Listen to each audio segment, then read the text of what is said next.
যাচ্ছে আজকে চাকরির ভাইবা লিবের। ভাইবার কি নিমু, চাকরি দেওয়ার কথা কয়ে আগে একজনের থেকে 10 লাখ টাকা লিয়ে থুস। শুনছি আজকে মেলাগুলো প্রাপ্তি চাকরির ভাইবা দিবের আসবি। জিঙ্কে করেই হোক মুডগুলো কি বাদ দেওয়া লাগবে।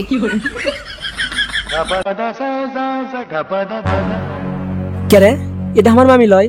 হ তাই তো, মামি তো। এটকের চাকরির ইন্টারভিউ আমার মামি লিবি, তাহলে তো আমার চাকরিটা হবেই। যাই মামির সাথে আগেই কথাবার্তা কয়ে লই। পরবর্তী ক্যান্ডিডেট কে? আসসালামু আলাইকুম মামি, কেঙ্কা আছেন? আমি তো আগে জানিছিলাম না যে আপনি এটি চাকরির ইন্টারভিউ নেন। শালা মান সম্মান আর কিছু থাকলো না, ভাগ্নে আমার চাকরির ভাইবা দিবের আসে আমাকে মামি করে করছে। ওয়ালাইকুম আসসালাম। শোনো, আর মামি করে ডাকবা না, এটা বাড়ি লয়, এটা কিন্তু অফিস। ওটি দাঁড়া আসো কৃষক, বসবার পাও না, ফস করে এসে বসো।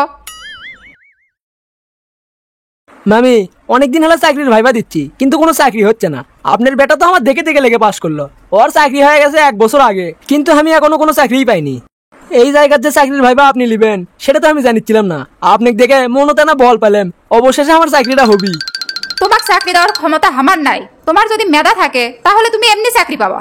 চাকরির কথা কয়ে আগে একজনের থেকে 10 লাখ টাকা লিয়ে থুসি।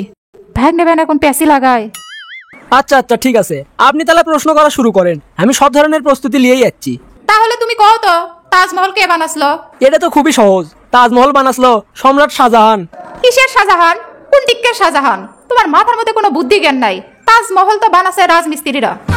বুঝেছি, মামি আমাকে চাকরি দিবির লয়, সেই জন্যই কাউল ফাউল প্রশ্ন করিচ্ছে। দেখি আমিও ফাজলামো করি।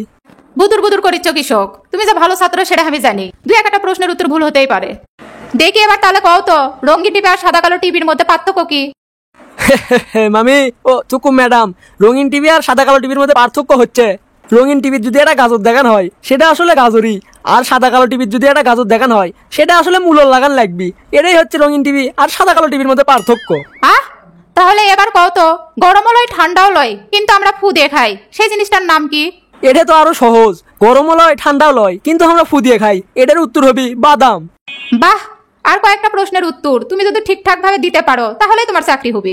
তাহলে এবার কও তো, একই জিনিস বিভিন্ন জায়গায় বিভিন্ন নামে পরিচিতি থাকে, সেই জিনিসের নাম কি? সেই জিনিসটার নাম হচ্ছে গার্লফ্রেন্ড। তুমি দেখেছো আমার মাথা নষ্ট করে দিবা। আমি ভাবিছি এটার উত্তর হবে নদী, তুমি করছো যে গার্লফ্রেন্ড। কেমনে হলো গার্লফ্রেন্ড, আমাকে না বুঝে দাও তো। সেই কথা আবার শুনবে চাচ্ছেন? এখনকার বেটি ছেলেরা মেলাটি করে প্রেম করে, এক একটা বয়ফ্রেন্ডের কাছে এক এক নামে পরিচয় দেয়, এই জন্যই গার্লফ্রেন্ড বিভিন্ন জায়গায় বিভিন্ন নামে পরিচিত। তোমাকে এতক্ষণ যেগুলো প্রশ্ন করনু সেগুলো একটাও আসল প্রশ্ন লয়। এখন যে প্রশ্নটা করবো এটাই হচ্ছে আসল প্রশ্ন। মনে করে একটা পরিবারে বাপ মা আছে, তাদের পরিবারে 7টা বেটা আছে, তা ভাইয়ের একটা করে বোন আছে, ওই পরিবারের সদস্য সংখ্যা কত? মামি আমাকে চাকরি দিবি না দেখে কতই না পলিসি খাটাচ্ছে। এই প্রশ্নের উত্তর তো আমি জানি, দেখি তো একবার কয়ে কি হয়। সেই পরিবারের সদস্য সংখ্যা হবে 10 জন। 10 জন কেমনে হলো সেটা না আমাকে বুঝে দাও তো। মনে করেন 7টা ভাইয়ের একটা করে বোন আছে, 7টা ভাই একটা বোন, 8 জন মাও বাপ, 10 জন।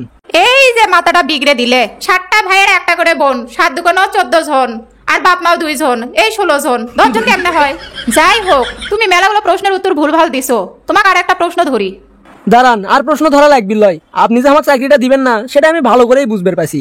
মুখের উপরে কভার পাচ্ছেন না দেখে উল্টো পাল্টা প্রশ্ন করিচ্ছেন। আপনি তো আগে থেকেই জানিছিলেন আমার বাবা আমার কোনোদিনই টাকা দিয়ে চাকরি লিয়ে দিবিল লয়। মেধা চাষের জন্য মানুষ কাকু কোনোদিন এগুলো উল্টো পাল্টা প্রশ্ন ধরে না। শোনেন মামি, আপনি হয়তো আমার প্রতিদানের কথা ভুলে গেছেন। আপনার বেটা কিন্তু আমার দেখে দেখে লেগেই পাস করছিল। আপনার বেটা তো একবারে কিছুই পাচ্ছিল না, ওকে আমি প্রাইভেট পর্যন্ত পড়াছি, বিনিময়ে কিছুই চাইনি।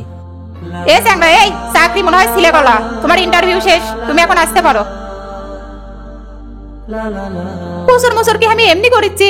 56টা ক্যান্ডিডেট আমি বাদ দিছি, 10 লাখ টাকা আমি আগে লিয়ে থুছি।